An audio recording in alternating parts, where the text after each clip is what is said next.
everyone, Goldie here. So today I'm with someone very special. It is Anna Jones, who is the co-founder of Allbright. Anna, could you tell us a little bit about how you came up with the idea and why you are a co-founder? So about a couple of years ago, my co-founder and I came up with the idea of Allbright when we were both doing very different things. So I was the chief executive of Hearst magazines in the UK, and I was, I guess, in a minority as a female CEO in the publishing business. My co-founder, Debbie Wasco, was the founder of a company called Love Home Swap. She's a serial tech entrepreneur, and again, she was an outlier. You know, she was in the minority. There weren't many women working in her field in tech. We were introduced by a mutual friend at a party who said, "You two should be friends," and he was right. We became friends quite quickly, and I guess we bonded over lots of things: work, kids, juggling everything, but also about our passion for empowering women. And sort of looking around and thinking, why are there still so few female entrepreneurs? Why are there still so few women at the top? And I guess we were coming to the point in our careers that we were starting to think about what we wanted to do next.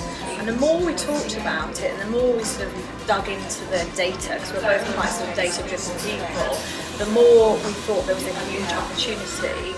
And just to give you a couple of those kind of stats, some of them you'll know, only 2% of venture capital goes to back female entrepreneurs. And in actual fact, a report came out last week which said it's in many ways worse. It's 1 penny in every pound goes to back female entrepreneurs in the UK. So the UK was an even worse picture. And then in my world, in the corporate world, it was only 1 in 6 C-suite roles, so the roles where you are kind of, in management, were held by women, and that was across UK companies. You know, everyone's familiar with the stats in the FTSE 100 and the FTSE 250, and quite often those stats are getting worse. But we just looked at even at a kind of management level, it was pretty poor.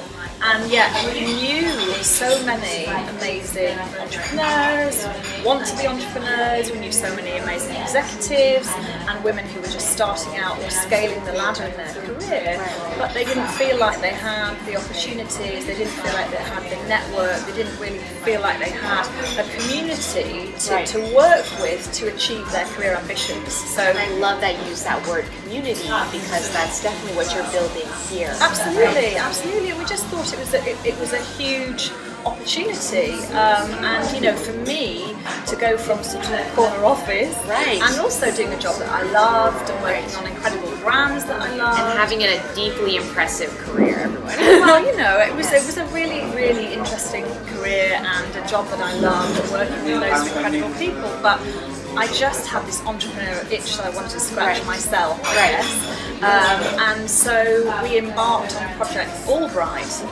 named after the famous Madeline quote, "There's a special place in hell for women who don't help other women." And you know, obviously it was Allbright with one L. And then as we started formulating the plan, we sort of thought, you know, we love this name because this is what we're about, being, you know, celebrating and championing amazing women. Allbright felt like the right kind of name for the business. What is one piece of advice that you'd love to give other female entrepreneurs? Because I'm sure that this space is full of amazing female entrepreneurs, some who are just starting out. Sure. So what is that one piece of advice you would give to somebody like that? So I guess the advice I'd give to entrepreneurs is the same as I would give to many of our members who are on different career journeys, and that is the importance of the sisterhood. So we have this mantra that runs right throughout the business of sisterhood works, because what we see is if you start to build up your female network early on, or any time in your career, but the earlier you do it the better,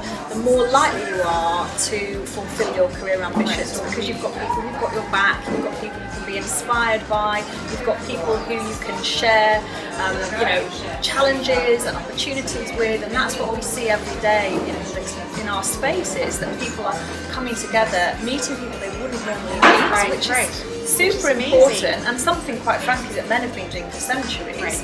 So it's just really about time that women have a space to do that. So I would say absolutely build your sisterhood as early as you